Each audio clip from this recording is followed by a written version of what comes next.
Hi everyone, welcome to my channel Joys of Indian Cooking. இன்றைக்கி நம்ம black beans வச்சு meet இல்லாமல் எப்படி பர்கர் பண்ணலான்னு பார்க்கலாம். அதுக்கு தேவையானது black beans ஒரு கப்பு, 1-2 உருளைக்கிழங்கு, குட்டி குட்டியாக கட் பண்ண ஒரு பெரிய வெங்காயம், இஞ்சி பூண்டு விழுது, மிளகாப்பொடி, மல்லித்தூள் 1 டீஸ்பூன் ரெண்டுமே, கொஞ்சம் ஜீரக பவுடர், அதுக்கப்புறம் பர்கர் செய்கிறதுக்கு பர்கர் பன்னு, சீஸ் வேணும்னா போட்டுக்கலாம், லெட்டஸ் லீவ்ஸு, தக்காளி, அப்புறம் டெக்கரேட் பண்ணுறதுக்கு வேணும்னா கிரேப் டொமேட்டோ வச்சுக்கலாம். இப்போ எப்படி செய்யலான்னு பார்க்கலாம். முதல்ல இந்த பிளாக் பீன்ஸை ஒரு மினிமம் 12 மணி நேரம் ஓவர் நைட் சோக் பண்ணணும். அடுத்த நாள் சோக் பண்ணதை தண்ணியெல்லாம் வடிகட்டிட்டு ஒரு ப்ரெஷர் குக்கர்லேயோ இன்ஸ்டன்ட் பாட்லேயோ அதை வேக வைக்கணும். ஒரு நல்லா வாஷ் பண்ணிவிட்டு வேக வைக்கணும். அதோடு சேர்ந்து உருளைக்கிழங்கும் நம்ம கட் பண்ணி போட்டுடலாம் வேக வைக்கிறதுக்கு. அது முழுகிற அளவுக்கு நம்ம தண்ணி விட்டு ஒரு 8-10 விசில் வரைக்கும் விடணும். நல்லா குக் ஆகணும். இந்த பிளாக் பீன் குக் ஆகிறதுக்கு கொஞ்சம் டைம் ஆகும்.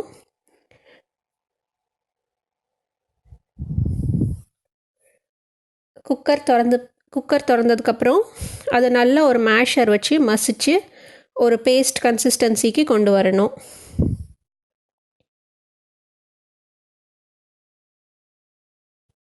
நல்லா மேஷ் பண்ணிவிட்டு அதுக்கப்புறம் நம்ம இதை வெங்காயத்தோடு தாளிக்கலாம். ஸோ ஒரு பேனில் கொஞ்சம் ஆயில் ஊற்றிட்டு அதில் நம்ம சின்ன சின்னதாக கட் பண்ண வெங்காயம், அந்த வெங்காயம் கலர் மாறுறது வரைக்கும் நம்ம சாட்டே பண்ணலாம். அது கலர் மாற ஆரம்பித்த உடனே நம்ம அதில் இஞ்சி பூண்டு விழுது போடணும். அந்த இஞ்சி பூண்டு விழுதோட பச்சை வாசனை போகிறது வரைக்கும் நம்ம அடுப்பில் வச்சு கிண்டிகிட்டு இருக்கலாம்.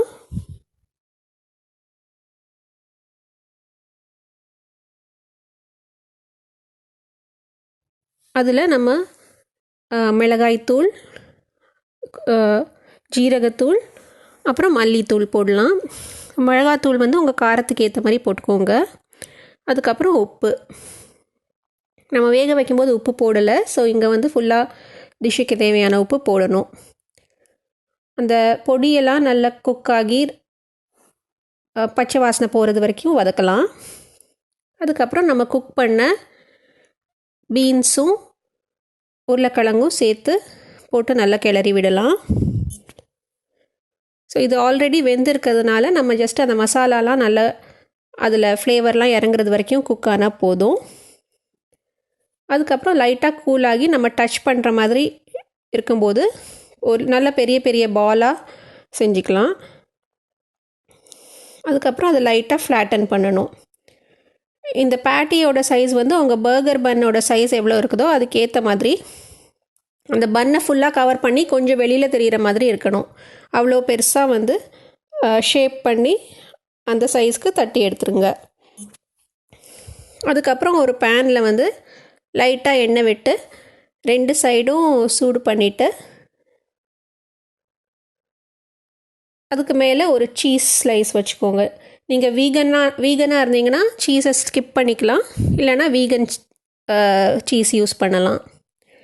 ஸோ அந்த சீஸ் ஸ்லைட்டாக மெல்ட் ஆகிறது வரைக்கும் அடுப்புலேயே இருக்கட்டும்.